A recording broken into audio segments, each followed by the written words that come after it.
Nabati niyo ba yung mga taong laging siguro umingiti sa inyo o kaya siguro akala nung una suplado ka, pero ngayon nabati mo na sila, no? Ayan. Magandang hapon po sa bawat isa sa inyo. Magandang hapon din ayon sa bumati na yon. Muli, magandang hapon po sa bawat isa sa inyo.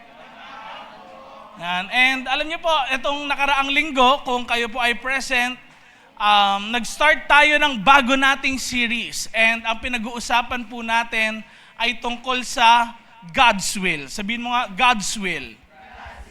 At alam niyo po, yung week na ito, yung weeks na to come, meron na tayong prepared talaga ng mga topics na magandang mapag-usapan natin at saka mabalikan natin. Kasi po pwedeng iniisip natin, Pastor, alam ko na yan, tagal ko ng Christian. But most of us, nakakalimutan natin o kaya kailangan i-remind sa atin, na kailangan talagang gawin natin, sundin natin ang kalooban ng Diyos sa ating buhay. And most probably, some of us, hindi alam talaga kung ano yung God's will. No? O kaya bago-bago ka dito sa church, pwedeng nakakaranas ka rin ng maraming mga bagay na questions tungkol sa kalooban ba ng Diyos yung ginagawa ko. And sino din sa inyo dito, next slide please, hindi nyo naiwasan mag-overthink. No? Yung bang ang dami mong iniisip, punong-puno na ng idea yung mind mo, hindi mo rin alam kung ano yung will ni Lord, and bakit din hindi mo na-experience yung will ni Lord, or some of us, hindi na-experience yung will ni Lord. Alam niyo po, bilang Christians, next slide please, hindi po tayo nag-struggle, I believe, na gustuhin ang kalooban ng Diyos. No? Sino dito ang gusto yung kalooban ng Diyos mangyari?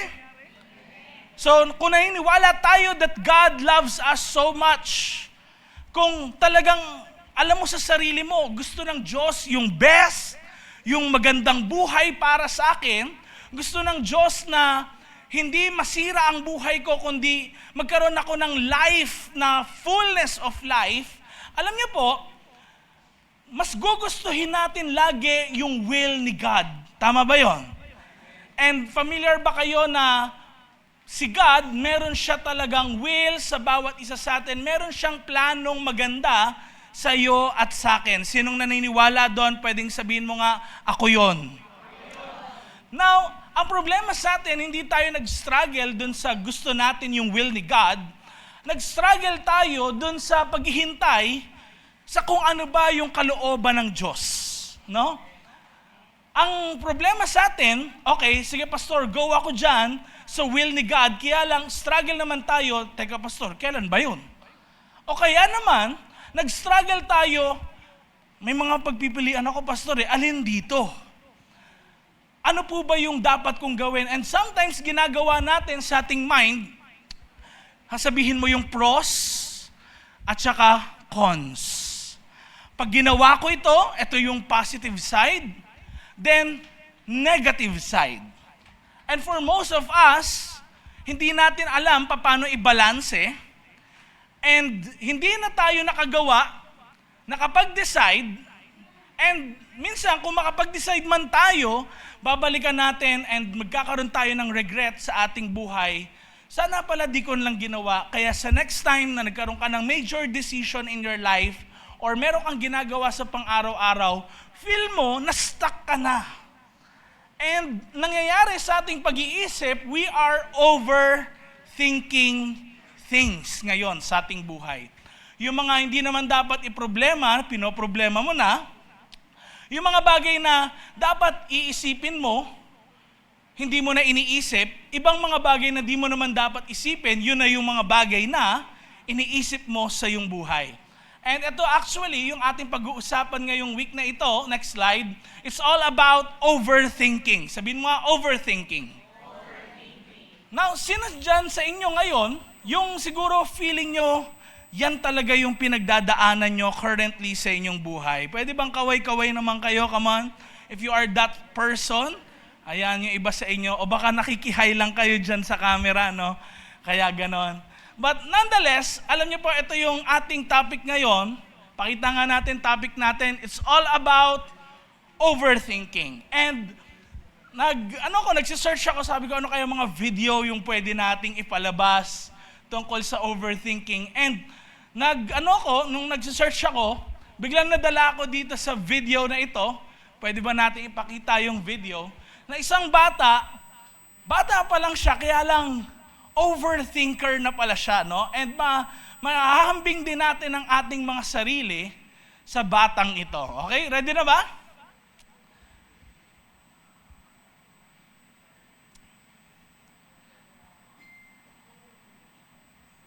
Okay na yung video?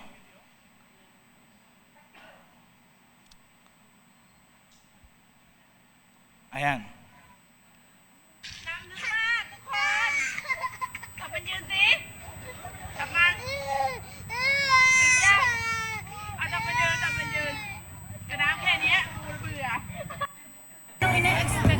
Oops, hindi na yan. Okay? So, okay, pwede ba natin balikan yung video ulit? Kaya ba? No? Sa mga di nakagets sa inyo. So, yung bata dyan is nakalambitin siya dun sa rope. No? Ang feeling niya, malulunod siya. Until dumating yung isang babae, nilagay yung paa niya dun sa lupa and hindi pala siya malulunod. Ano? Sino sa inyo natawa dyan sa video na yan? Nung napanood, sabi ko, okay, mukhang maganda nga itong ipakita sa mga kapatid natin kasi for most of us, pwedeng nahambing mo ngayon yung sarili mo sa bata na yan. Ang iba sa atin dito, parang yung bata na yon, ano? Na parang hindi mo alam kung ano na yung gagawin mo sa yung buhay, pero nandiyan lang din pala yung solusyon. Parang feeling mo, ang hirap masolusyonan ng problema, pero nandiyan lang din pala, simple lang pala yung gagawin. And alam niyo po, wala talagang, nung nag-search din ako pagdating sa remedy sa overthinking, hindi mo pala talaga siya mapipigilan. Hindi mo mapipigilan ang pag-overthink.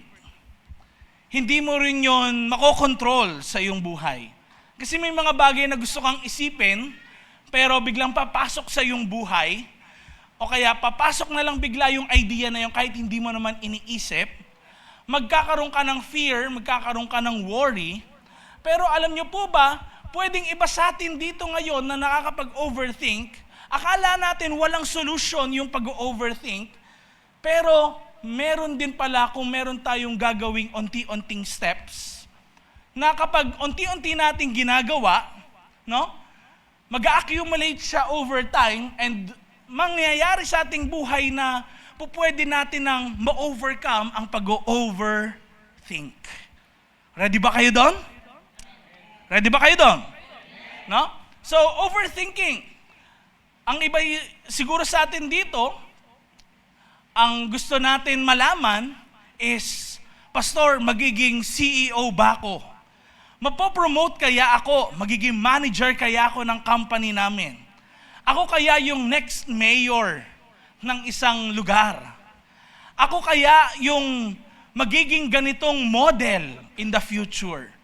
Pwedeng iniisip natin ay ang will ni Lord, yung kung ano yung magiging gagawin mo in the future.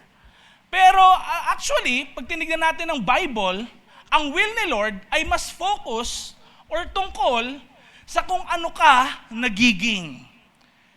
Hindi po yung kung ano ka o ano na yung ginagawa mo, kung hindi kung ano ka nagiging. Sa Bible, may mga ibang mga tao pag tumingin, akala nila, yung verses, yun yung itataya ko sa loto. Ganyan, ano? Akala nila parang magagawa mong source ang Bible para sumagana ka sa buhay agad-agad o kaya akala mo doon mo makikita yung pangalan ng mapapangasawa mo. Ganyan. At pwede rin iniisip ng marami, ay dito sa Bible siguro, dito ko makikita ano ba yung pagkakatawag sa akin ng Diyos, ano yung plano niya, anong gagawin ko ngayong taon na ito. Alam niyo po, sad to say, hindi natin makikita ang ganon sa Bible. But what we can see ay mas focus ang will ni Lord saan? Sa character. ng bawat isa sa atin. More than our profession. Pwede nga kasing teacher ka, professional ka, nakatapos ng pag-aaral, pero pwedeng hindi naman maganda yung character na meron ka. Mababaliwala yung profession mo kung hindi rin maganda ang iyong character. Sabihin mo nga yung word na yon, character. So, mga kapatid, sa hapon na ito, bago i-guide ni God ang steps ng bawat isa sa atin, gusto niya munang ayusin yung character mo. Bago i-guide ni God ang bawat isa sa atin dun sa kalooban niya sa ating mga buhay, ang kailangan munang mabago, hindi yung ibang tao, kundi pala ang sarili natin. And gusto ko lang balikan po sa mga nakamiss nung last week na ito, yung kung ano ba yung God's will na tinatawag or ano ba yung kalooban ng Diyos na sinasabi na ito. Last week, napag-usapan natin yung 4 po na klase ng will ni God. So, meron tinatawag po na God's sovereign will. No? Pag sinabing God's sovereign will, wala kang magagawa, hindi mo kayang kontrolin si God sa kung anong gusto niyang mangyari. Sa Bible, makikita natin na ultimate plan ni God, siya po ay darating dito sa lupa at sa pagdating niya, magkakaroon po ng bagong langit at lupa. Magkakaroon ng new heaven and new earth. Ang mundong ginagalawan natin na ito, masisira, mawawasak, matutupok daw po ng apoy. No? So darating ang time, lahat ng tinetreasure mo sa mundong ito, mawawala. Pero mangyayari pa rin yung plano ng Diyos. Kahit gusto mo na pigilan yung pagdating ni Lord, darating pa rin siya. Hindi kayang pigilan ang plano niya. And of course, ito yung mga bagay na hindi natin kayang kontrolin sa ating mga buhay. Hindi natin kayang kontrolin ultimately ang nabutas na ozone layer. Hindi natin kayang kontrolin ang bagyo. Hindi natin kayang kontrolin ang hangin. They are all working towards God's will. Pero ano naman yung God's moral will? Kanina nalaman natin yung sovereign will. Ano naman yung moral will? Ito po yung mga bagay na kung saan pwedeng sa'yo iba yung tama at mali. Pero kay God, iisa lang yon at hindi nagbabago. Mula noon, ngayon, at magpakailanman. Pwedeng sa atin na iba yung culture natin. Sa mga matatanda dito, pwedeng noon, mahawakan lang yung kamay, ikakasal na, di ba? May nagkwento ba sa inyo ng ganon? No? O kaya noon, pag ikaw hindi sumunod sa magulang mo, maglalakad ka paluhod sa asin. May nakaranas ba ng ganon sa inyo? Sino dito napalo na ng sinturon? Sino sa inyo nakaluhod na sa munggo? No. Sino sa inyo yung pinaluhod tapos merong book sa kamay? Yan, pag ganyan pagdidisiplina, no? Pero actually, yung culture, kung ano yung tama at mali na gagawin, nagbabago yan sa panahon sa atin. Pero yung moral will ni God, kung ano yung tama sa paningin niya, kung ano yung mali sa paningin niya, yun actually yung hindi nagbabago. Hindi mo sasabihin na, ay, 1970s yan eh. 2025 na ngayon, iba na ngayon. Hindi po nagbabago yung moral will ni God. Kung ano yung tama at mali sa paningin niya, same yon kahit ano pa yung culture, ano pa yung taon, hindi yon nagbabago. And saan po natin malalaman yon? Sa kanyang word, kundi ang Bible. Sa Bible lang natin makikita. And now, ano naman yung tinatawag na God's permissive will? Muli, basahin natin yung first, God's sovereign will. Sunod, God's moral will, and God's permissive will. Dahil sobrang mahal tayo ni God, ayaw niya tayo ikulong. Di ba, kung mahal mo nga isang tao, bibigyan mo talaga siya ng freedom. Hindi mo siya kokontrolin na parang siya ay dull o kaya merong nakasabit dito, eto gagawin mo. Hindi ganon. Binigyan tayo ng freedom ni God. And ginawa niya yun dahil mahal niya tayo. And sometimes, eto ngayon, may mga choices tayo sa buhay na akala natin tama pero mali pala. Hinahayaan ni God na gawin mo yung mga choice na yon, hindi para saktan ka, kung hindi para malaman mo na mahal ka niya, binigyan ka niya ng choice, at ikaw rin mismo ay magkaroon na kung saan, oo nga, pwedeng hindi tama yung choice mo, pero natututo ka naman sa mga naging mali mo na mga choices sa buhay. Intindihan po natin. Intindihan po natin.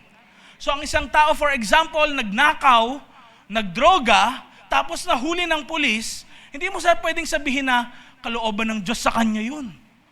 Kasi bakit? God's permissive will is what? Hinayaan kanyang magkaroon ng choice na pipiliin mo ba yung buhay na yan, kukunin mo ba talaga yan, then merong consequence. Nagigets po natin. Nagigets po natin.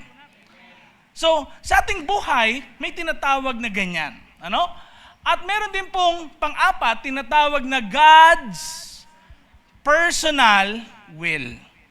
Na kung saan, iba-iba tayo ng buhay, syempre, at may iba-iba rin na pagkakatawag si Lord sa atin. Pwedeng ikaw, tinawag ka ni Lord sa isang specific reason.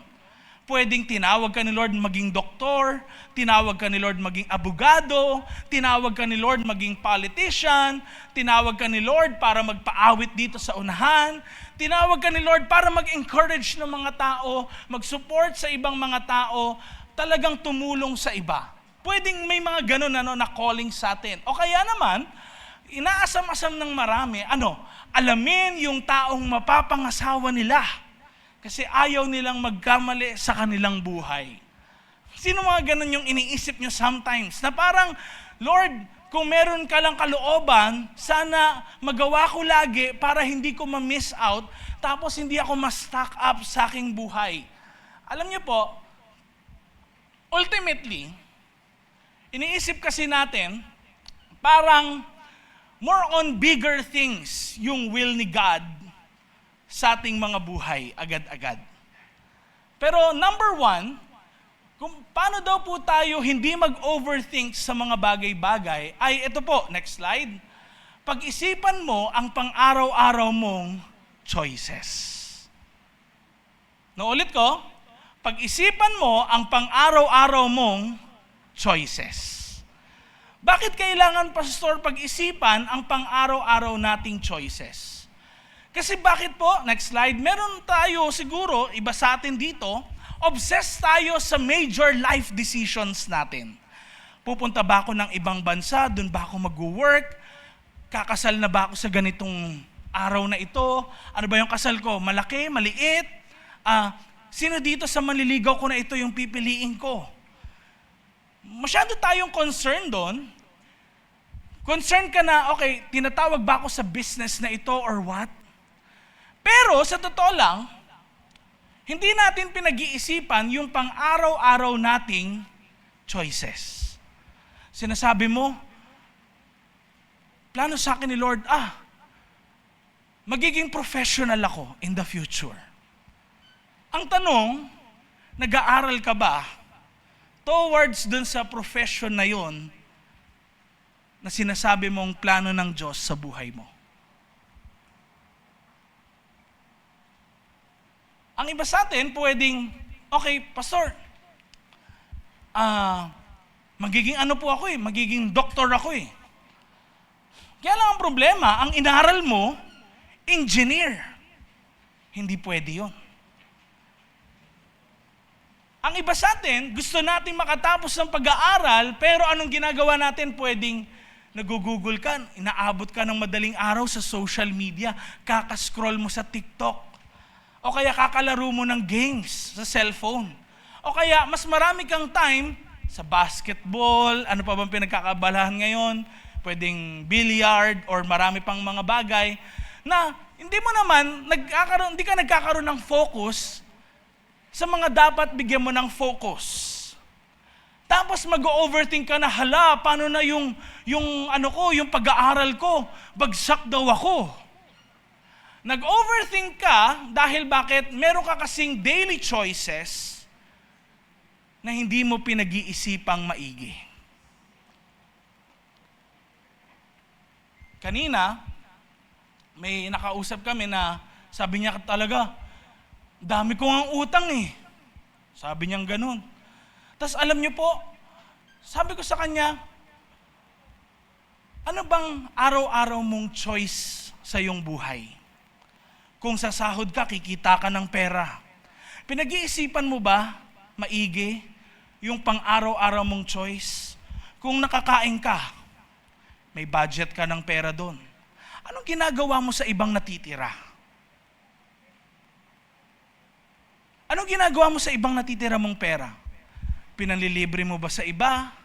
Pinamimigay mo? Pinangsusugal mo? Baka meron ka doon mga bagay na hindi mo naman kailangang gastusin, dapat hindi mo gawin. Hindi mo gastusin yun sa iba. Bakit? Kasi kailangan pag-isipan mo yung pang-araw-araw mong choice para hindi ka mag-overthink. Kaya ka ngayon nag-overthink na, hala, paano ko babayaran yung mga utang ko? Hindi ko alam saan ako pupunta. Dahil may pang-araw-araw kang choice na hindi mo ginagawa, hindi mo pinag-iisipan. Nagigets po natin. And the Bible is actually telling us something about the future. Pero more on, ang sinasabi ng Bible, mag-focus ka sa kung ano yung ngayon. Tignan niyo po nung si Jesus nakikipag-usap sa mga disciples at dun sa sermon niya sa Mount, sa Matthew chapter 6, verse 34, ang sabi po, sabay-sabay natin basahin, 1, 2, 3, go. So, don't worry about tomorrow, for tomorrow will bring its own worries. Today's trouble is enough for today.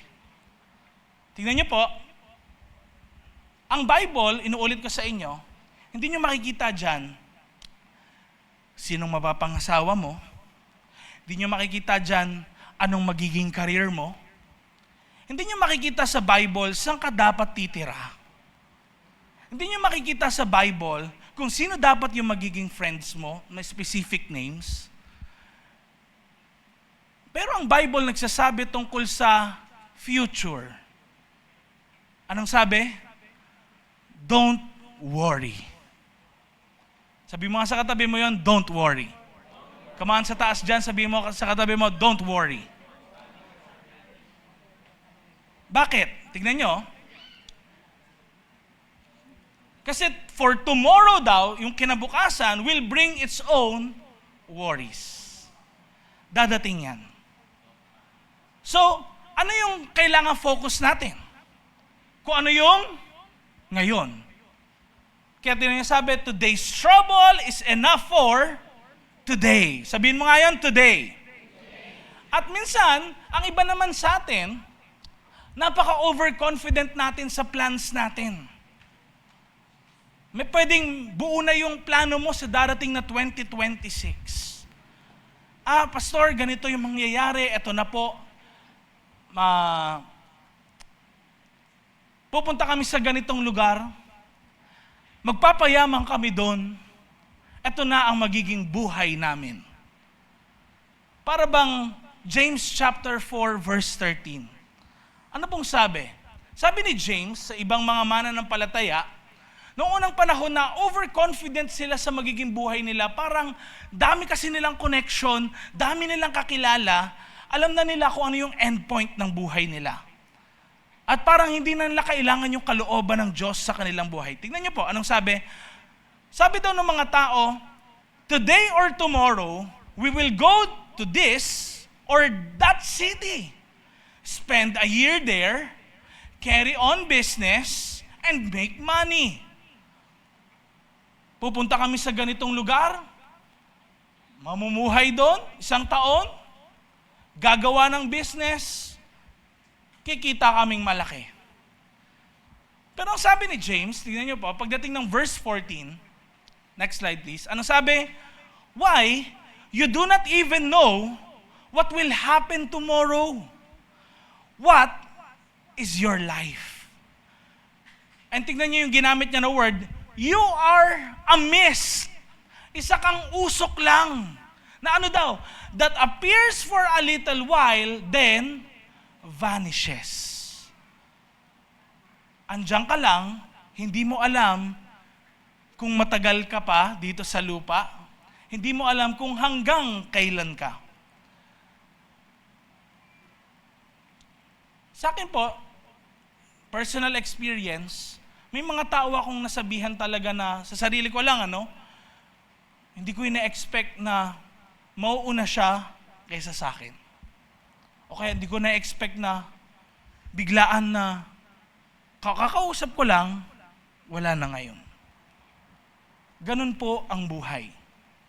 At alam ko, nabanggit ko to ng last Tuesday.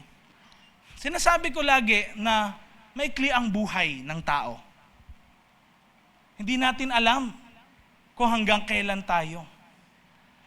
So, sabi ni James, tignan niyo, sabi niya, pagdating ng verse 15, instead, ang dapat daw natin sabihin, if it is the Lord's will, we will live and do this or that. So tingnan nyo kanina, hindi sinama ang kalooban ng Diyos.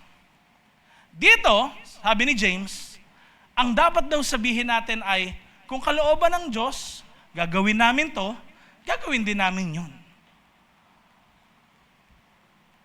Ngayon, ano bang ginagawa natin sa ating buhay? Anong mga choices natin araw-araw? Anong mga ginagawa natin? Kung kumikita ka ng pera ngayon, paano mo hinahawakan yung kinikita mong pera? Gusto mo magkaroon ng bahay in the future. Tapos, ngayon umiiyak ka, sasabihin mo, hindi yata kalooban ni Lord na magkaroon ako ng bahay. Bakit ganito yung, yung buhay ko? Teka. Magkano ba sinasahod mo? Oh, medyo malaki naman. Makakaipon ka. Anong ginagawa mo sa kinikita mo araw-araw? Nagsisave ka ba? Nakita natin ngayon, little life choices. Pag nag-stack up yan, yun yung magiging bunga niya. So ano yung nagiging choice mo araw-araw? Nakuha po natin. Nakuha natin. Kaya, nung sinabi dyan, na if it is the Lord's will, we will live and do this or that, isipin mo ngayon sa sarili mo. Yung ginagawa ko nga ba talaga ay nasa kalooban ng Diyos? Kasi kung nasa kalooban ng Diyos, yung araw-araw mong choices, yung ginagawa mo araw-araw, pag-iisipan mong mabuti. Sabi mo sa katabi mo yon, pag-isipan mong mabuti.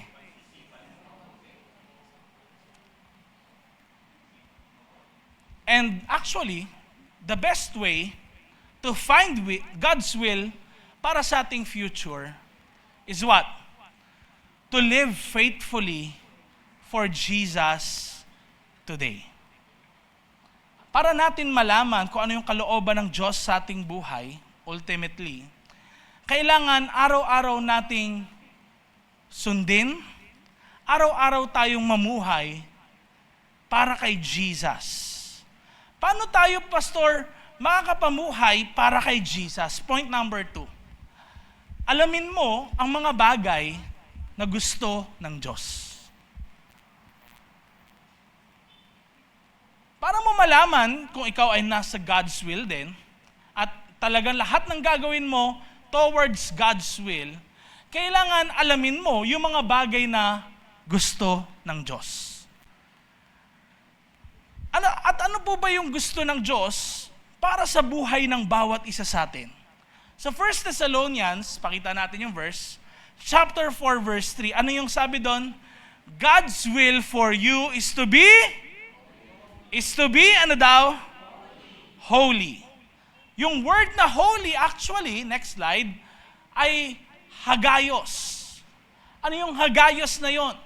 That word hagayos pala is all about being set apart, different, sacred, dedicated to God.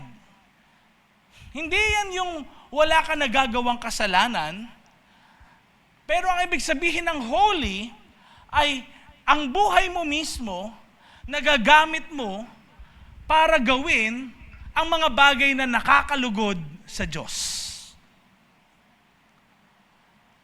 Gusto ni God yung mga ginagawa mo. Intindihan po natin. Sinusunod mo kung ano yung gustong gawin ni Lord na gawin mo. And makikita natin sa mga letters ng mga apostles, lagi nilang sinasabi katulad ni Paul. Romans chapter 12 verse 2. Tingnan niyo po yung sabi ni Paul. Sabay-sabay nga natin ito basahin. 1, 2, 3, go. Do not conform to the pattern of this world, but be transformed by the renewing of your mind.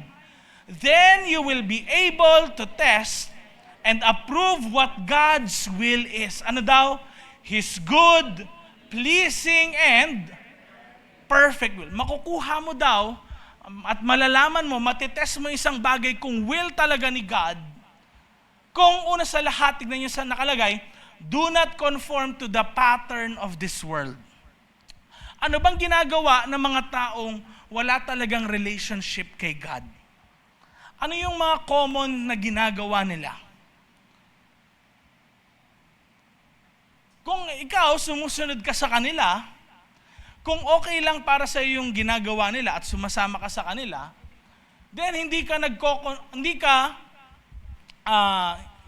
kumbaga, ginagawa mo, kinoconform mo yung sarili mo sa pattern nila. Ginagaya mo ang sarili mo sa kanila. Remember, mayroong mga bagay na ayaw si Lord. At may mga bagay na gusto si Lord. Yung gusto ni Lord, yun yung ayaw gawin ng mundo. Nagigets natin? At ngayon, kung sinasabi mo na sinusunod ko naman yung kalooban ni Lord, yung mga gusto ni Lord. So kung sinasabi mo talaga yon, malalaman mo pala sa iyong buhay kung ano yung kalooban niya talaga rin. Para hindi ka mag-overthink. Kalooban ba ito ng Diyos sa akin? Ito ba talagang tao na ito? Ito ba talaga yung mapapangasawa ko? Ito ba talagang company na ito? Dito talaga ako magtatagal? Etong tao ba na ito? Ito talaga yung magiging friend ko? Hindi niya ako babaliktarin? Hindi niya ako tatraidorin? Etong school ba na ito? Ito ba talaga yung dapat kong pasukan para sa career ko in the future? Malalaman mo yung sagot doon if you do not conform to the pattern of this world. Hindi yung ibig sabihin na sila nag-school, ikaw hindi ka na mag-school. Hindi ganon. Pattern of this world pagdating sa kasalanan. Yung tinutukoy po dito. Okay? Naintindihan natin. So kung ano yung tama kay God, regardless kung ano pa yung sinasabi ng culture na yung kapitbahay ko ganyan eh. Yung ganito ko ganyan eh. Regardless. Amen? So halimbawa, nangyayari sa mga buhay natin. Pwedeng nakita mo yung isang nanay, namura niya yung anak niya. Pwede sabihin mo, normal. Ikaw ngayon na nanay, naging nanay ka, dumating yung time, namura mo anak mo. Normal para sa'yo.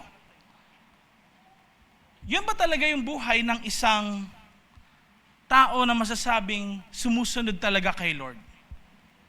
Yun yung tignan mo ngayon sa sarili mo. Kasi kung nagko-confirm ka, tumutulad ka sa mga taong alam mong taliwas yung buhay nila sa sinasabi sa Bible, doon ka ngayon maglagay ng malaking question mark sa iyong buhay. Kaya actually, meron akong professor na ganyan. Sabi niya sa akin, Jace, alam mo, one time, nito lang nagkamali ako.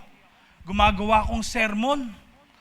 Tapos, nabulyawan ko yung anak ko, lumalapit sa akin. Ibanding ko naman daw siya. Gumagawa ako ng sermon. Biglang sabi ko sa kanya, doon ka nga muna. Gumagawa ko pa ng sermon Di pa ako tapos dito Tas malungkot na umalis yung anak niya. Tas naparealize sa kanya ni Lord. Sabi niya, doon sa anak niya, lilapitan niya, iniwan niya yung ginagawa niyang sermon. Sorry anak, mali ako. For some of us, hindi natin iisipin yung ginawa ng magulang na minura yung anak o kaya pinagsabihan ng parang normal lang. Di ba? O kaya nabulyawan. Parang feeling natin normal lang.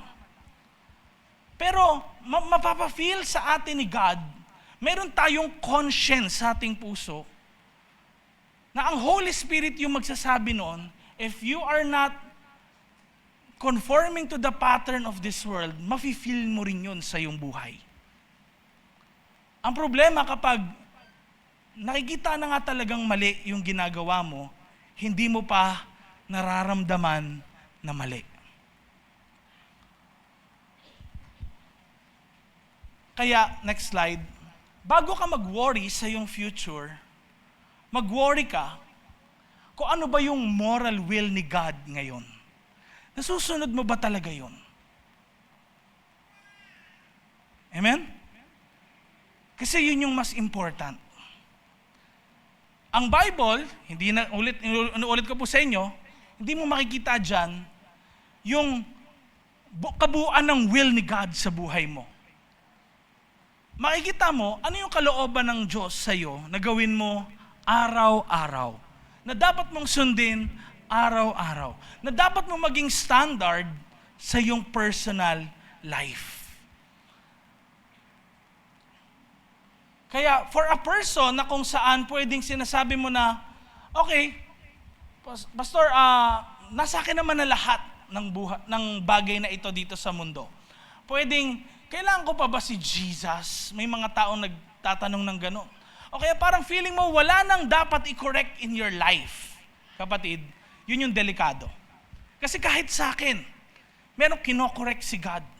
And alam ko, meron ding dealing siya sa bawat isa sa atin. Amen? Amen? And tingnan nyo ang sabi ngayon sa Mark chapter 8 verse 36 to 38. Tingnan nyo ito sabi dito, no? Anong mapapala nyo kung makuha nyo nga ang buong mundo, pero mawawala naman sa inyo ang buhay nyo? Siyempre, wala. Walang mabibigay ang tao kapalit ng buhay niya. For some of us, nahihiya tayo na gawin ko ano yung kalooban ng Diyos, yung moral will niya. Ayaw natin masabi na Christian ako, nag-church ako. Kasi baka mamaya, ang feeling kasi natin, ma-judge ka ng iba. Masabi na, nag-church ka ba talaga? Ba't ganyan pa rin ugali mo? O kaya, masasabi sa atin na may something na negative. O kaya mapahiya natin si God sa iba. But actually, ang pagkokorek sa atin ni God is a way na kung saan meron siyang process. Sabihin mo nga yun, process. And kailangan lahat tayo dumaan doon. Pwedeng bumagsak ka nung una, pero tuloy-tuloy lang hanggang sa mag-improve. Makayanan mo, taking steps of faith. Amen? Taking steps of faith. Until such time, na kung saan, ikaw ngayon, pag humarap ka sa mga tao, hindi mo na kinakahiya si God. Tignan niyo sabi, next slide, pagdating ng verse 38, sabay-sabay natin basahin. Kung kinakahiya niyo ako, at ang mga teachings ko sa taksil at makasalanang generation na ito, ano daw sabi? Ikakahiya din kayo ng Son of Man pag bumalik na siya sa kadakilaan ng Ama kasama ng mga banal na angel. Tingnan nyo, yung iba nga di nga sila nahihiya na meron silang kabit. For what is true and what is right in the eyes of God. Amen? Sabi mo sa katabi mo, stand out, kapatid. Kaya, pwede ang tanong natin, ito next slide, ano ang gusto ng Diyos na gawin ko? Pwedeng ito yung tanong natin. Para malaman ko kalooban ni God, anong gusto ng Diyos gawin ko? Pero actually, tignan nyo ulit, baka kailangan natin i-revise yung question. Next slide. Baka ang dapat na tanong talaga, sino ang gusto ng Diyos maging ako? Sino sa inyo dito na iniwala na si Pastor Jace nagpipreach ng gospel talaga? Truth to the word. Hindi ako nag-sugarcoat. Sino sa inyo na iniwalang ganun? Okay lang kahit di kayo magtaas Taas nyo kamay mo. 1, 2, 3, go. Ayan. Okay? May mga ilan nagtaas, di nagtaas. Okay lang. No? Praise God sa mga nagtaas. Kasi nagtuturo pala talaga ako ng gospel. No? But, hindi po ako preacher muna. Naulit ko, hindi ako pastor muna. Kasi bakit? Secondary yon. Remember, pagdating kay God, ang una sa lahat, anong sabi ng 1 Thessalonians 4 verse 3? Be holy. Kailangan si Pastor Jace, kailangan una sa lahat, holy siya. Pangalawa yung pagiging pastor. Bakit? Kasi po pwedeng, pastor nga ako, tas nang bubugbog naman ako ng asawa, na pumapatay ng bata, pwedeng nagmumura ko, pwedeng binabastos ko yung ibang mga tao. Nagets nyo? Hindi mo primary na pagkakatawag kay Lord, pagiging pastor. What is that? Ano yung primary natin? Be holy. Amen? Kasi po pwedeng, mayaman ka, dami kang pera, di ka naman tumutulong sa may hirap. Di ba? Pwede nga mayaman ka, marami kang pera, wala ka naman pakialam sa mga taong nasasakupan mo. Pwedeng nangahamak ka pa nga ng iba.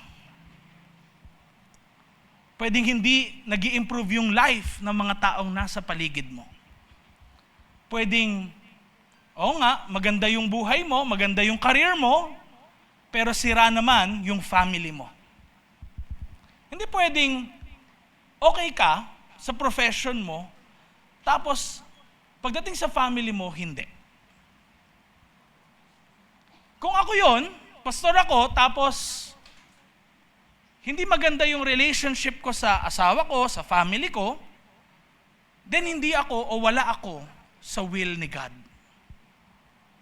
Naulit ko sa inyo yun.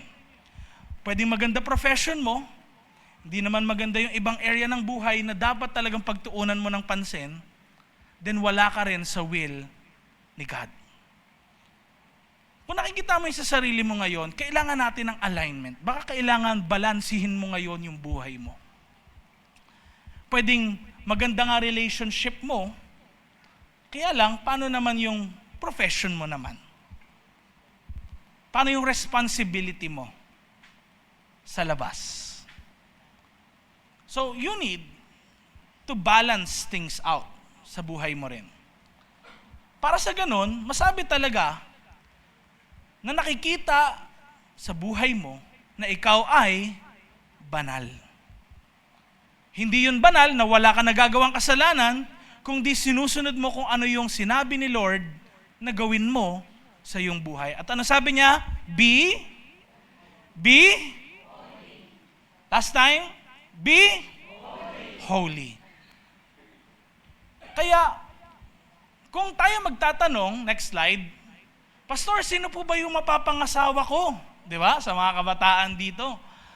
O kaya, Pastor, sino ba yung dapat ligawan, dapat maging girlfriend? Teka. Baka dapat yung tanong, paano ko ba dapat itrato yung taong nililigawan ko ngayon? baka dapat kailangan mong tanungin, paano mo ba itrato yung mga tao na tingin mo,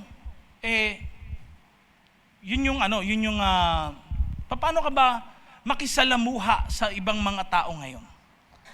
Kasi pwedeng naghahanap ka ng right person, pero ikaw rin naman, hindi ka yung right. Naghahanap ka ng tama, pero ikaw yung may tama naman. Hindi ikaw yung tama, ikaw may tama ka. Pwedeng ganun pala. And for most of us, yun yung nakakalimutan natin. Lord, ilid niyo ako sa tamang tao. Pero hindi ikaw yung nag-aayos ng buhay mo.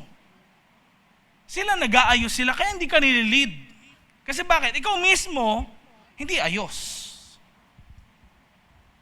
Kaya remember, yung will ni God is una sa lahat. Kanina, di ba?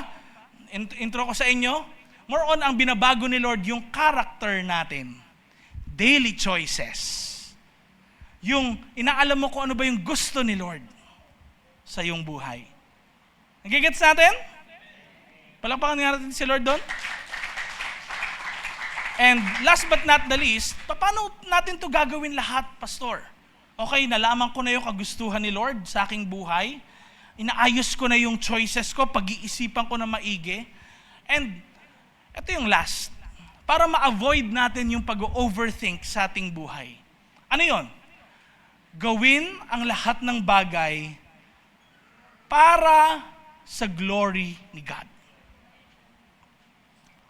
Para maiwasan yung overthinking, gawin mo hindi para sa sarili mo, hindi para sa ibang tao, kundi primarily para sa Diyos. Naulit ko, para sa Diyos. 1 Corinthians chapter 10 verse 31, tignan niyo po ang sabi, whatever you do, sabay-sabay natin basahin, do it all for the glory of God. So lahat ng gagawin mo para sa kaluwalhatian ng Diyos. Papalakbak ba si Lord kung ikaw ang aga-aga mo sa school? Or papalakbak ba siya kung late ka? Yes, late na naman yung anak ko. Sabihin kaya ni Father God yun? Bagsak na naman siya. Di nag-review. Inuna yung pag-games niya. Inuna yung pagbabarkada niya. Naluwalhati ba si God? Masasabi ba ng mga tao sa paligid mo na, ay, kaya yun ganon? Christian yun eh. Or, ginawa niya yun? Christian pa naman siya. Dito natin makikita ngayon na lahat ng choices natin,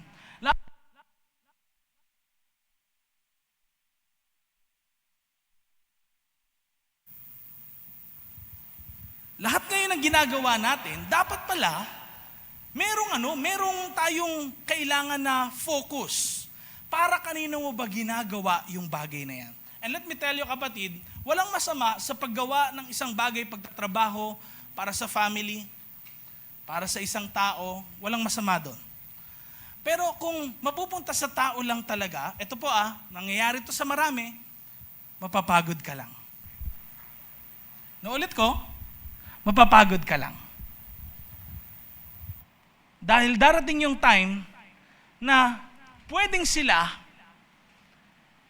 di ka na nila natutulungan sa iyong personal life, then sila lang natutulungan mo.